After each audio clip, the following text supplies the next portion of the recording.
মানুষ যখন নামাজ পড়ে তখন 5টা স্টেপ থাকে। কয়টা স্টেপ থাকে?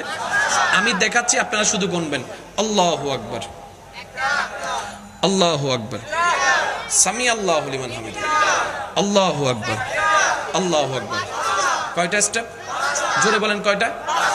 এই 5টার ভিতরে একটা স্টেপ এমন আছে যেই স্টেপটাতে আপনার মনে হয় যে আপনার রব বেশি পছন্দ করে। কোন স্টেপটা বেশি আপনার রব পছন্দ করে? দেখেন, আমি কিন্তু আপনাদেরকে বলি না, আপনারা নিজের অপিনিয়ন থেকে বলছেন যে আল্লাহ তাআলা সিজদা পছন্দ করে। এবার মজার বিষয় কি জানেন? এই 5টা স্টেপের ভিতরে আপনারও পছন্দ সিজদা। কখনো খেয়াল করছেন কিনা জানি না, আমি অনুরোধ জানাবো, যারা যদি সময় পান, কখনো যদি মসজিদে যান কিংবা কাউকে নামাজ পড়তে দেখেন, দয়া করে 1 মিনিট আপনি একটু দূর থেকে তাকে শুধু এমনি তাকায় থাকবেন, একটু তাকায় থাকবেন। তার নিয়ত করা, রুকু করা, সিজদা করা, বৈঠক করে শুধু তাকায় থাকবেন। আপনি দেখবেন সে যখন সিজদায় যাবে, তার সিজদা যাওয়া দেখে আপনার নিজেরকেও রবের দরবারে সিজদা দেওয়ার জন্য মন চাইতে থাকবে।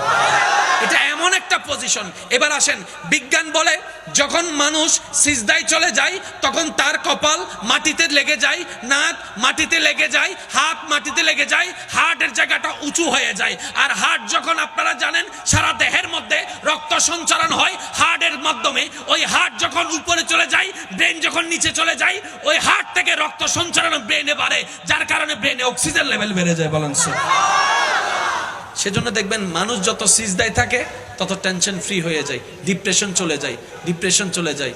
সুবহানাল্লাহ বলেন। তাহলে ডিপ্রেশনের ওষুধ কোথাও থাকুক না থাকুক, সিজদার ভিতরে। জোরে বলেন, সিজদার ভিতরে। এবার যার মনে দুঃখ আছে তার সিজদার দরকার আছে। আমি কাউকে নামাজ পড়তে বলবো না, আমি বলি না। আমি কেন বলবো? যেখানে আল্লাহ পাক বলেছেন নামাজ পড়ো, আমরা শুনতেছি না, এই না আর হতা অনুন্নত বাজে। বাস্তব যেটা সেটাই তো। আমি কাউকে বলি না নামাজ পড়েন। আমি যদি বলি আপনার জীবনে দুঃখ বেশি, সিজদায় চলে যান রবের দরবারে।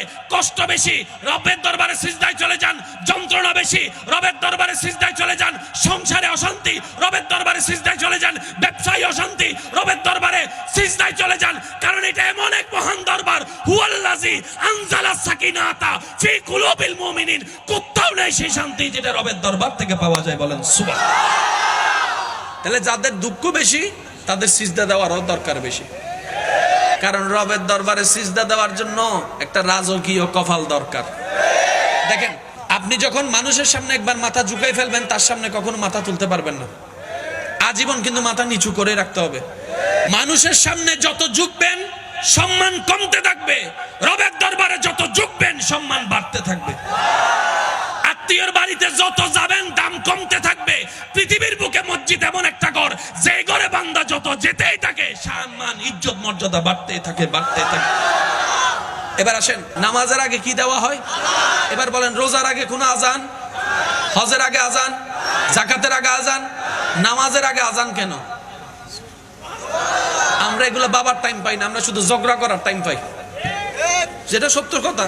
আমরা মুসলমানরা যদি অন্যের পিছনে না লেগে অন্তত নিজের পিছনে লাগতাম, কিছুটা হলো মনে হয় আমরা শুধরাতে পারতাম।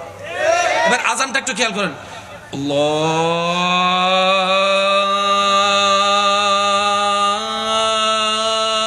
আল্লাহু আকবার, আল্লাহু আকবার। শব্দের শুরুটা একটু খেয়াল করবেন, আমি একটু মনোযোগ নিব আপনাদের। আল্লাহু আকবার শুরু হয়েছে কার নামে দেখেন তো? এবার আজানের শেষটা দেখেন, লা ইলাহা ইল্লাল্লাহ। আজান শেষ হয়েছে, লা ইলাহা ইল্লাল্লাহ। শেষে কার নাম? আল্লাহর নামে শুরু, আল্লাহর নামে শেষ আজান। আরেকটু জোরে, আরেকটু জোরে। এবার আজানটা কিসের? এবার নামাজের শুরুটা দেখেন, আল্লাহু আকবার, কার নাম? এবার শেষটা দেখেন, আসসালামু আলাইকুম ওয়া রাহমাতুল্লাহ। আল্লাহর নামে শুরু, আল্লাহর নামে শেষ আজান। আল্লাহর নামে শুরু, আল্লাহর নামে শেষ নামাজ। এবার আজানটা একটু খেয়াল করে দেখেন, কালিমাতে আল্লাহ এবং নবীর নাম কি আলাদা না একসাথে? জোরে বলেন না। কোরআনের মধ্যে আতিউল্লাহ ওয়া আতিউর রাসূল আলাদা না একসাথে? কিন্তু আজানের মধ্যে একটু দেখেন তো, আশহাদু আল্লা ইলাহা ইল্লাল্লাহ আশহাদু আন্না মুহাম্মাদুর রাসূলুল্লাহ একসাথে না আলাদা? কিরে মওলা, সব জায়গায় তুমি নিজের পাশে তোমার হাবিবকে রেখেছো, আজানের মধ্যে আলাদা করলা কেন? আল্লাহ পাক বলে যে একসাথে করেছি সেটার মধ্যেও হিকমত আছে, আলাদা রেখেছি সেটার মধ্যেও হিকমত আছে। আচ্ছা যাক, আমি ওদিকে যাচ্ছি না, একটু খেয়াল করেন। আজানের মধ্যে মোট 12টা লাইন। কয়টা লাইন? জোরে বলেন না, কয়টা লাইন? আরে জোরে বলতে হবে, কয়টা লাইন? আল্লাহ আজানে 12টা লাইন কেন? রব বলে যে 12টা মাসেই নামাজ ফরজ। আর একটু জোরে। এবার আসেন, আজানের মধ্যে মোট 50টা শব্দ আছে। আল্লাহু আকবার, আল্লাহু আকবার, আল্লাহু আকবার, এভাবে গণলে মোট 50টা শব্দে একটা আজান গঠিত। মওলা 50 শব্দ কেন? রব বলে পড়বা তুমি 5 ওয়াক্ত, সওয়াব লিখে দেওয়া হবে 50 ওয়াক্ত।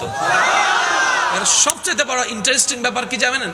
আরবিতে মোট হরফ যেমন A B C D E F G A, শরীয় শরিয়া রস্যি দীর্ঘ ক খ যেভাবে আছে, আরবির মধ্যে আছে কি আলিফ বা তা সা জিম হা খ আছে না নাই? এরকম হরফ হচ্ছে মোট 29 অথবা 30টা। এই আজান গঠিত হয়েছে আরবি হরফ মোট 17টা দিয়ে। আওয়াজটা একটু বড় লাগবে। যেমন আল্লাহুর মধ্যে আলিফ আসছে, লাম আসছে, হা আসছে, এভাবে মোট 17টা হরফ নিয়ে আজান গঠিত হয়েছে। 17 কেন? এবার খেয়াল করেন, নামাজ কয় ওয়াক্ত? সবাই মিলে বলেন, শেষ ভালো যার সব ভালো তার আওয়াজ দিয়ে বলেন, নামাজ কয় ওয়াক্ত? 5 ওয়াক্ত। নামাজের মধ্যে সুন্নত আছে না নাই? ফরজ আছে না নাই? এবার আমি ফরজটা কাউন্ট করছি, আপনারা একটু করবেন। ফজরের ফরজ নামাজ কয় রাকাত? জোহরের ফরজ নামাজ কয় রাকাত? 4 2 এ। আসরের 4 রাকাত হলো 6 এ 4 এ। মাগরিবের 3 রাকাত কত হলো? এশারের 4 রাকাত কত হলো?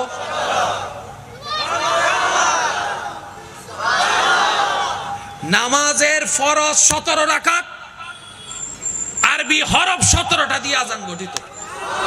আমি শুধু এতটুকু আমার ভাইদের কাছে প্রেজেন্ট করতে চাচ্ছি, আমরা যদি আমাদের ইসলামটাকে মূল্যায়ন দেওয়ার মতো দিতে জানি, সারা বিশ্বের মধ্যে এই মুসলমানরাই শান্তি প্রতিষ্ঠার অন্যতম একটা রাষ্ট্রনায়ক হবে ইনশাআল্লাহ।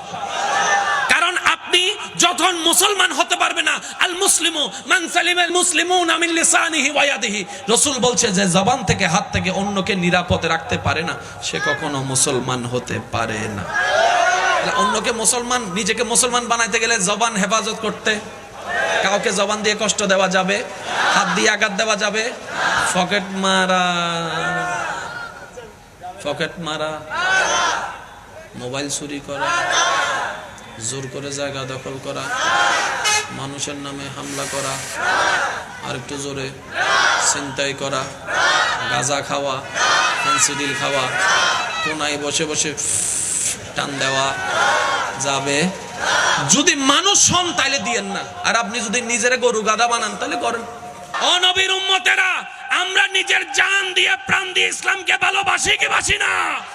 নবীকে ভালোবাসি কি বাসি না? তাহলে নিজের চরিত্র সুন্দর করার দরকার, আর সেই চরিত্র সুন্দর করার জন্য ওয়াকুনু মা'আস সাদিকিন, আল্লাহ ওয়ালাদেরকে দরকার আছে। কোরআন হাদিস তো দরকার আছে, আল্লাহ ওয়ালাদের দরকার আছে। আজকের এই মাহফিলকে আল্লাহ কবুল করুক।